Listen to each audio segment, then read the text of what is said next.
Hello everybody, Adam Lusek here, and today we're going to talk about training image generation models on faces so that you can reliably recreate pictures of somebody or yourself, such as these amusing examples that I was able to get of me in all different outfits and get-ups and scenarios.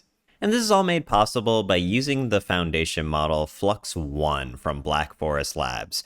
They've released this 12 billion parameter image generation model that gets really incredible results. They've got some more examples here, and people have been taking this and using it to generate all sorts of great things. It's kind of the next best currently available open source image generation model. We've even seen people start to use it to make sort of different startups and different services, like Peter Levels here, who has photoai.com, that's using the Flux models to kind of make these custom trainings on pictures of yourself to actually just be able to generate then new ones. And he claims that he's making almost 120,000 US dollars a month from photoai.com. So I'm going to show you exactly how you can do something similar to this.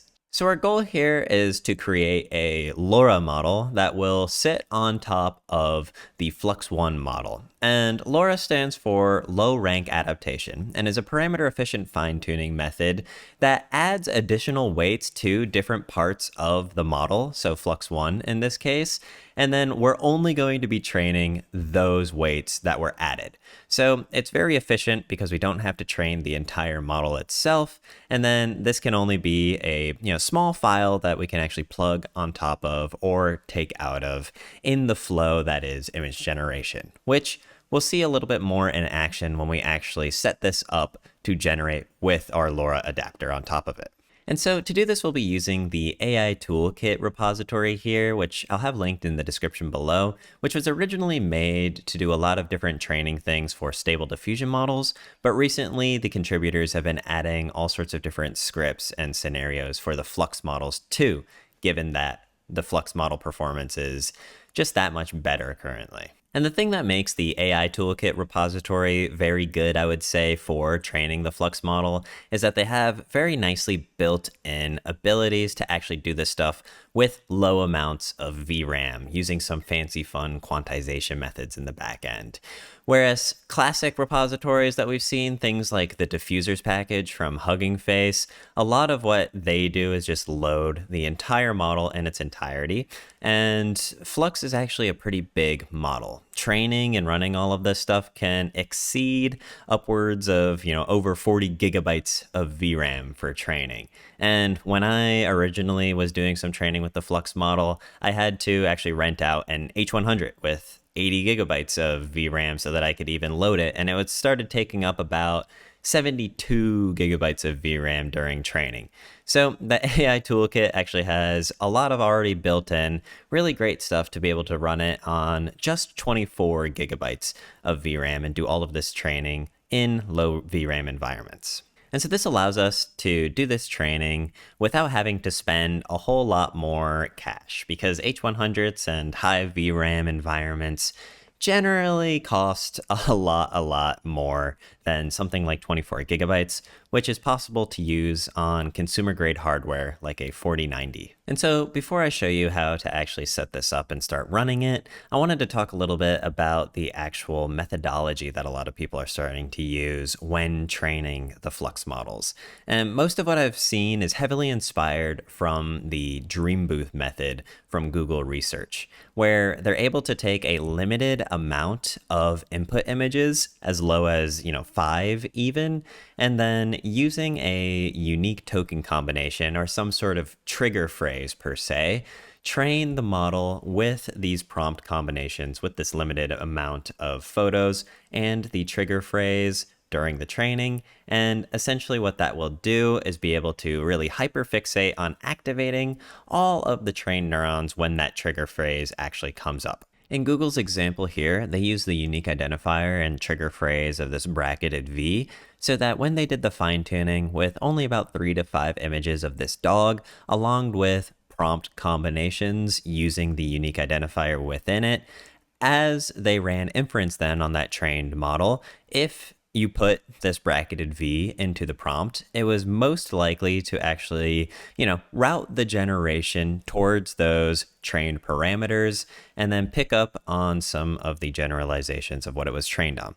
And so much of the actual training of the Flux models that I've seen follows a lot of this methodology. And the AI toolkit that we'll be using today is no exception. So we're actually going to be able to generate a lot of these really good examples here, things like what I was able to get using only 10 photos. And I've seen people use even less. But for this example, I thought that 10 was a pretty decent number, so that's what I went with. And so to set up your image and prompt pairs, you're going to want to just find 10 images of yourself.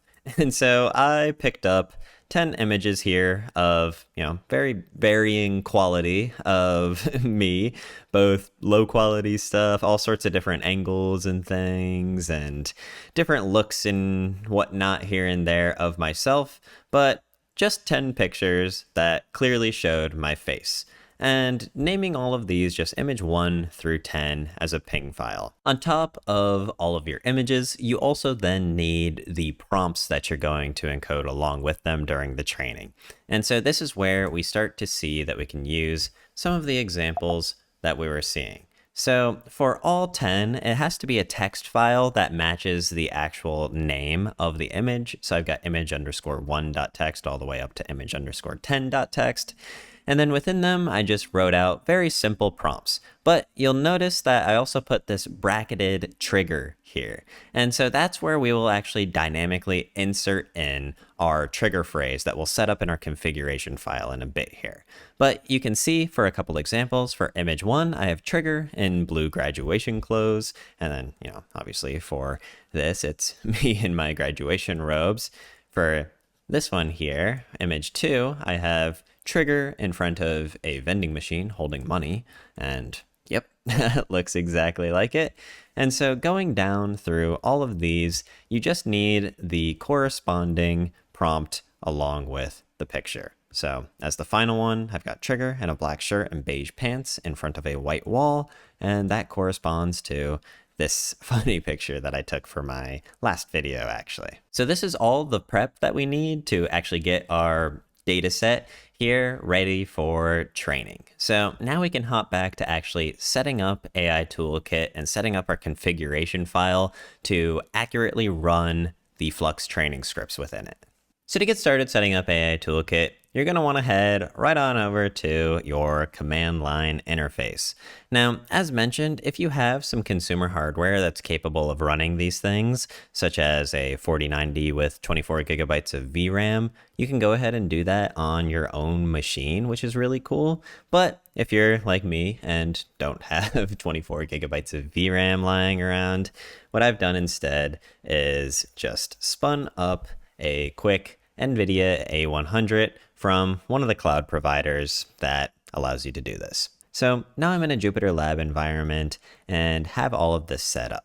And very easily to set this up, all you can do is just grab the entire code snippet here. So I'm on Linux since this is a cloud environment. So I'm just going to copy this Linux chunk here, paste the entire thing in. And when you run this, it will download and install everything necessary for AI Toolkit. So I'll be back in a bit once all of this is done. Great, so a few minutes later, this has already set up a virtual environment for us, downloaded everything from the AI Toolkit, and installed all of the requirements. All you gotta do is just copy which one you're on and pop it in there. So that's phenomenal. So now what we need to do is add in our training photos folder. So I'll just make a quick folder that's called LoRA _me, and then take all of the files here and drag them over. Sweet. So a few seconds later, all of those are uploaded in. And then what we need to do is actually set up the configuration file. So if we go back to AI Toolkits and then click on config and then click on examples, we'll see then that there exists a file train LoRA FLUX _24 gigabytes.yaml. So let's go ahead and open that up. And then while we're at it, what we actually want to do is duplicate this.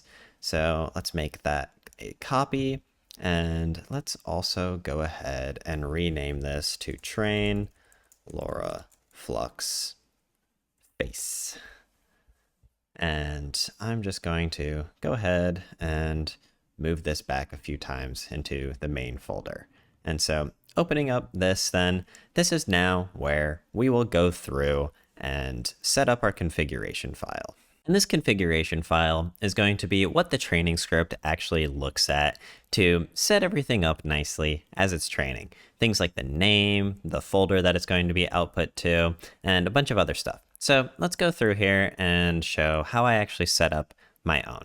First, starting with just straight up changing the name to, just Flux, LoRA, and I'll put it as face. So you can put it as, your name here or anything there.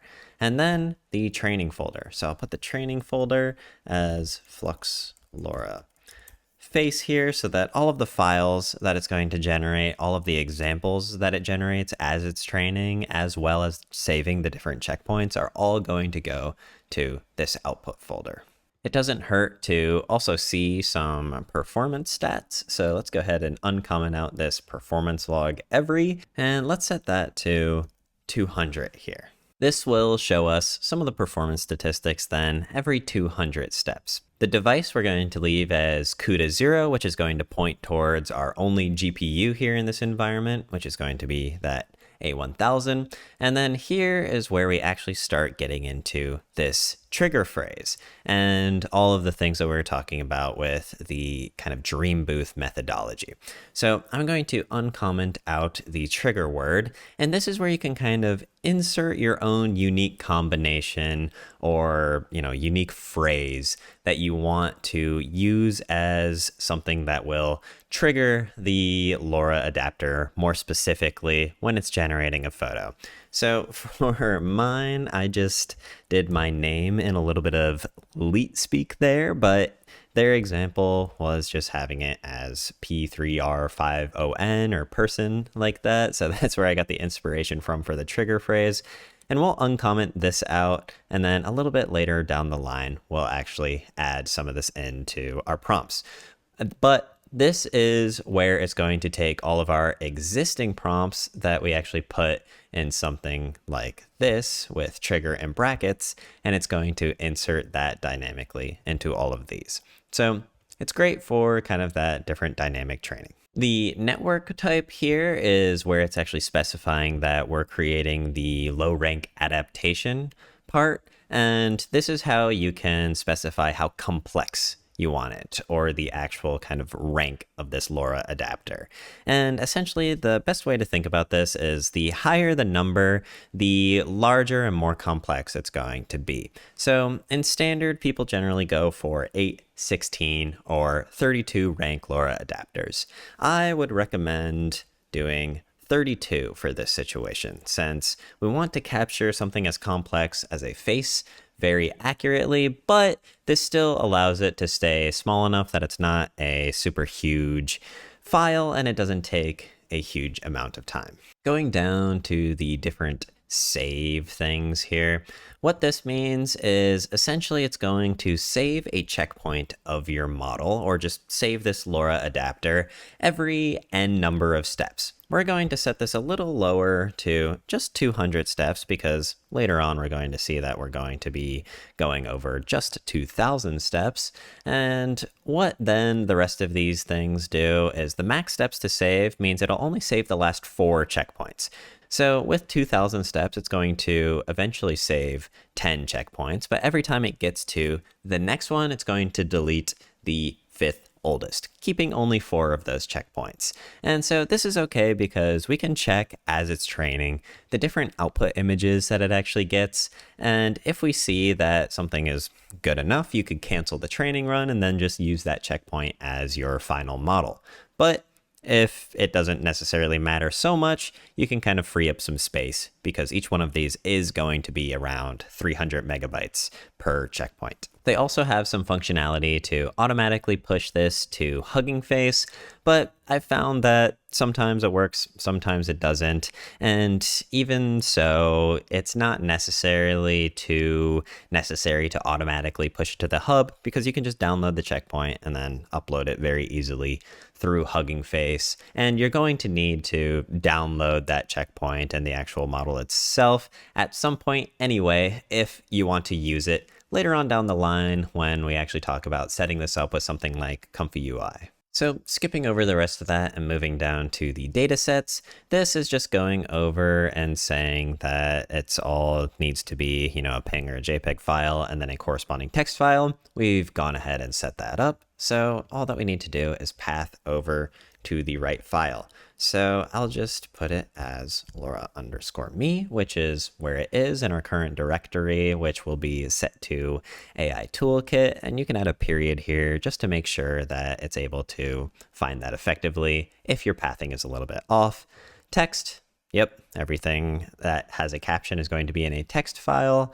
And then we can have some fun little extra stuff here that might shuffle things around. So let's actually put this shuffling to true. And what this is going to allow us to do is generate multiple different resolutions and use more with less. So since we only have 10 of these captions, it will go ahead and split them up a little bit with commas when there's multiple descriptors and shuffle them around so that we can have multiple combinations but still be the same example picture. And this will just allow it to get trained on a wider, more diverse training set without having to actually make a lot more training examples. The rest of these are pretty standard training parameters. So we already said that we wanted it to go over 2000 steps. And then a few of these things you don't necessarily have to worry about unless you're really into training these things and want to know more of them. I actually do have a video that goes over training stable diffusion models that goes into kind of what a lot of these different things means a lot more granularly. I'll flash that up on the screen right now. So if you're interested in that, you can check it out. But for our case, we can leave pretty much all of this alone. I would say, however, that I bumped up the learning rate from 1e-4 to 4e-4, and it still gave me pretty decent results. So you can mess around with this, but for only 2000 steps, I'm going to bump it up a little bit to 4e-4. It's also useful to skip the first sample here, so I've uncommented that out, and that just means that it's not going to generate right at the beginning the example images, which we don't really care about because it hasn't done any training yet on those anyway, so not too necessary until the first kind of checkpoint, which will be at step 200. So let's skip that, and then we can leave the rest of all of this stuff kind of the same.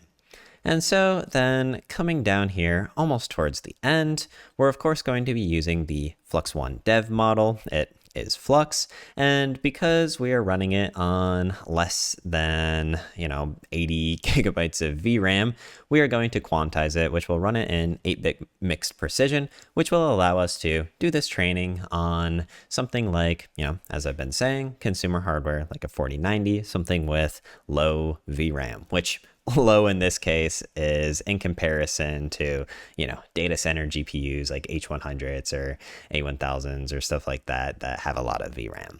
And additionally, if you are running it on your own hardware, you can put low VRAM to true, especially if your GPU is not a dedicated processing GPU, but also connected, which usually it will be, to monitors and stuff like that. You can uncomment this out, but since I'm on a cloud environment, I'll actually just leave this commented because I don't necessarily need it, and I've got a little bit more VRAM than 24 gigabytes, so we should be okay.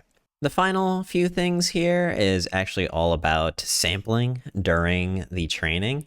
So we want it to generate, and we'll put it to 200. We're going to generate examples every time we save a checkpoint, which will be every 200 steps. They're going to be 1024 by 1024. And then this is where we're actually going to change a lot of the sampling prompts. So they have a bunch of sampling prompts, which is great because during the training, you can download these or load them and check it out and see how your training is doing. But we need to edit them to be able to use the trigger phrase.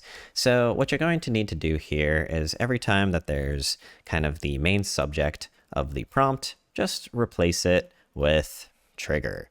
And so this is going to dynamically then pull from your trigger word here, and that's how it's going to do this kind of, generation and learning that trigger phrase with the training means generate something that resembles the photos that you're using, which in this case are going to be photos of a person or your face. The rest of these things can just be kept the same unless you want to change stuff like the metadata, like a version or adding in a more specific name that isn't part of just the config name that you've got up here.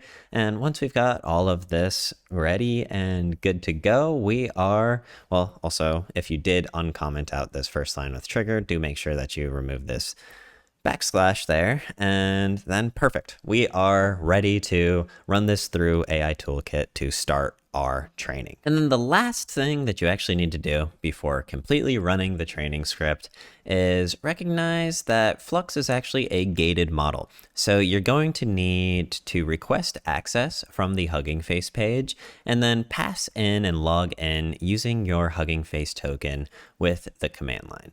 Now, your HuggingFace token can be found in your profile under access tokens, where you can create a token and give it a lot of good permissions to make sure that whoever's pinging this token can actually understand that you are using it to access a gated model. So once you've got that all set up, all you got to do is come over here, do HuggingFace CLI login.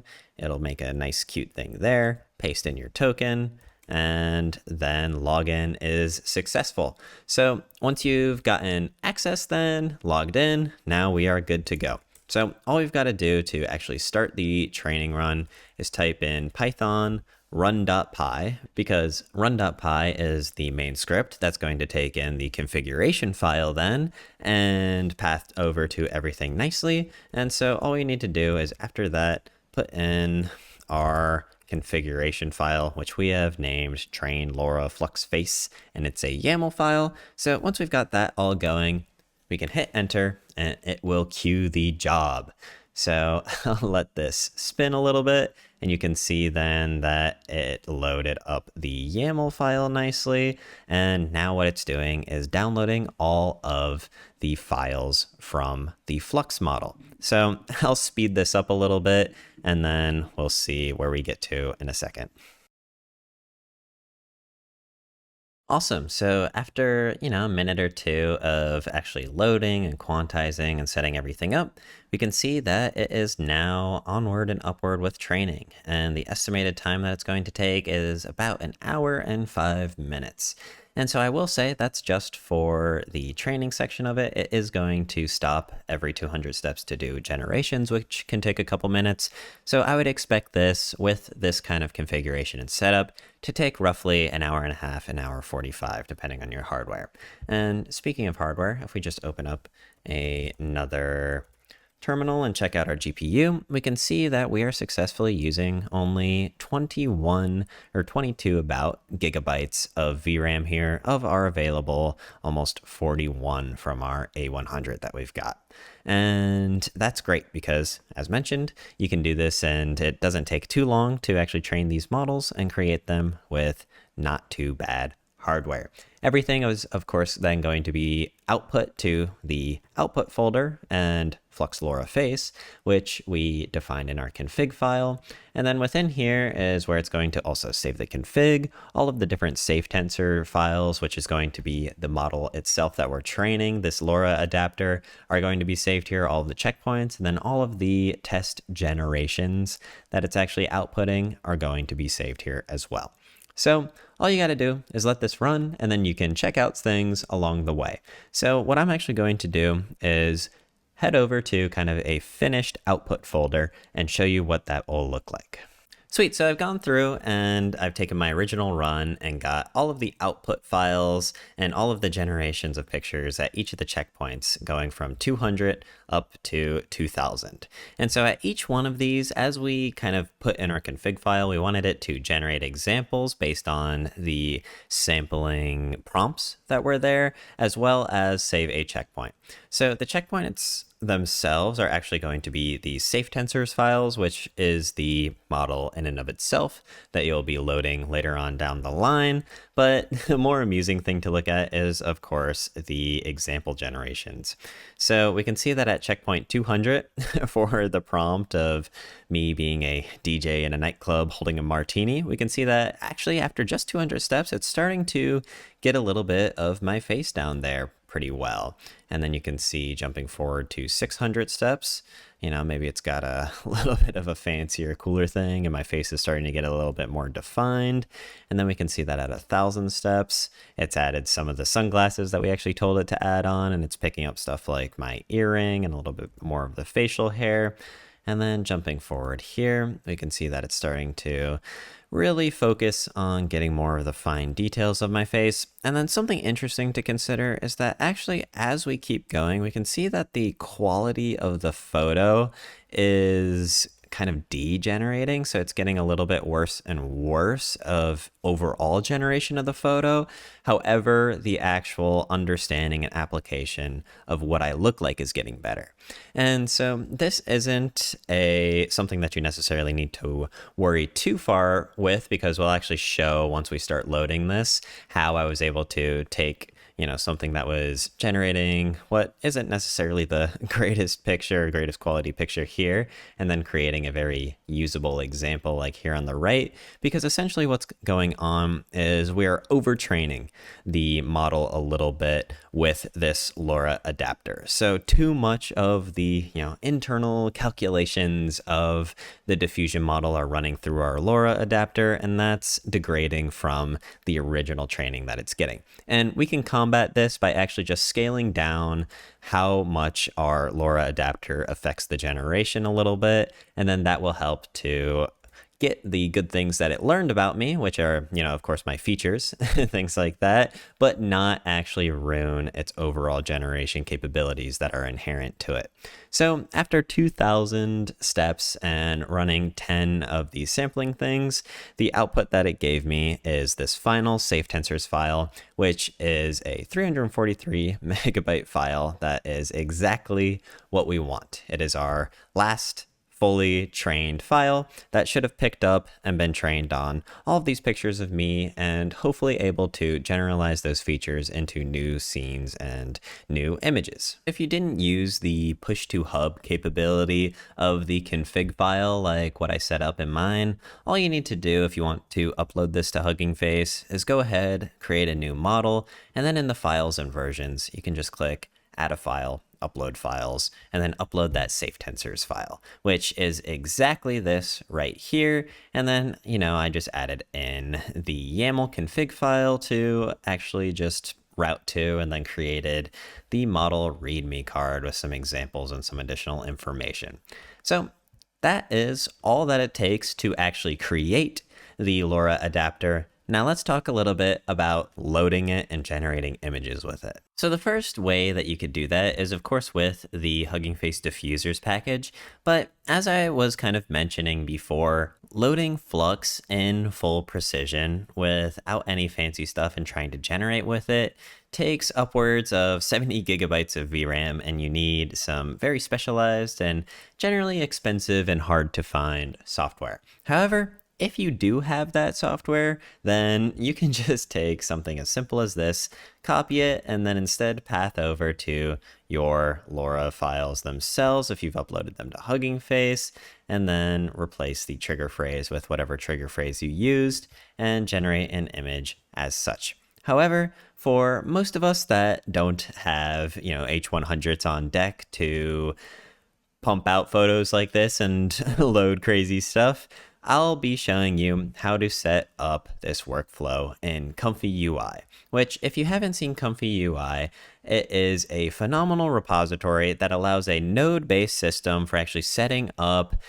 diffusion model-based pipelines. It was made initially for stable diffusion, but now you can use it with Flux models too. So setting this up is super easy. I'll just go ahead and add this link to the description below, and you can go to the installing ComfyUI part here and just download it and run it as such. But let me go ahead and hop over to my other computer where I'll be loading this and actually running the generations from. Awesome. So now we're here in ComfyUI. I'm assuming that you've set this up. And right now I'm on my desktop computer. And so my desktop computer, I've got only a 3060 in there. And so the 3060, well, it's good enough for its original purpose that I bought it for, which was just general gaming and whatnot. It is not the most optimized for things like machine learning and running these larger models.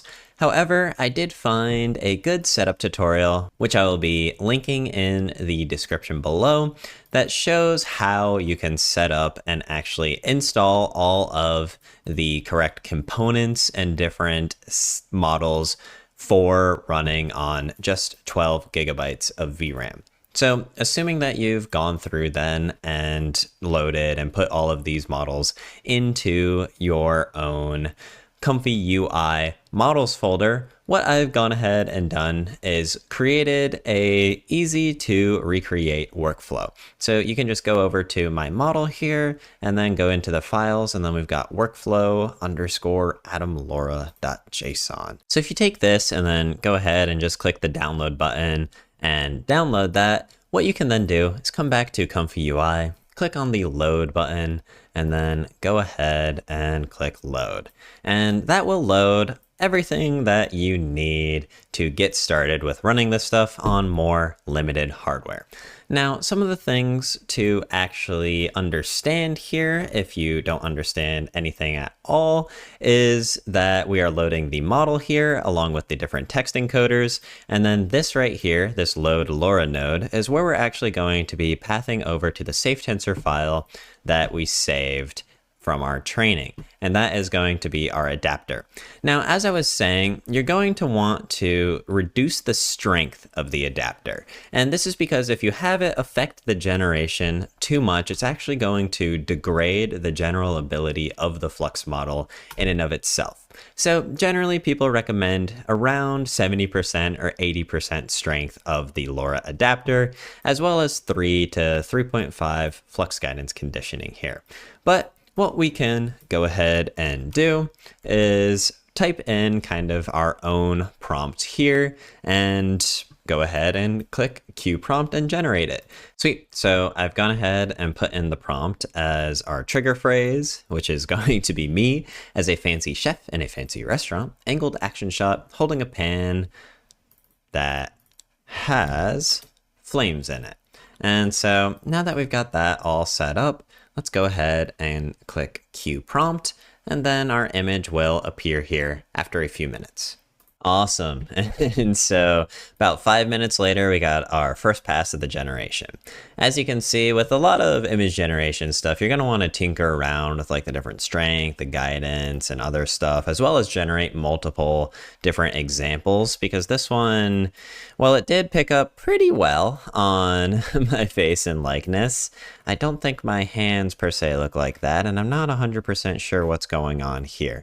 But overall, at least from, a top up here, pretty decent generation. So this is exactly how you can kind of copy my flow that I put together in ComfyUI to be able to generate your own stuff without having to use any sort of fancy things or super expensive GPUs. That being said, I'll include all of the resources to everything that I used, including the workflows, this model itself, and additional other tutorials and whatnot for getting up and running with both setting these things up, training them, and then generating the photos yourselves on your own hardware. And with that, I hope that this was educational and informative. If you have any questions, feel free to leave them in the comments below. If you enjoyed the video, go ahead and drop a like. If you want to see more, consider subscribing, and I hope you have a wonderful day. Thank you.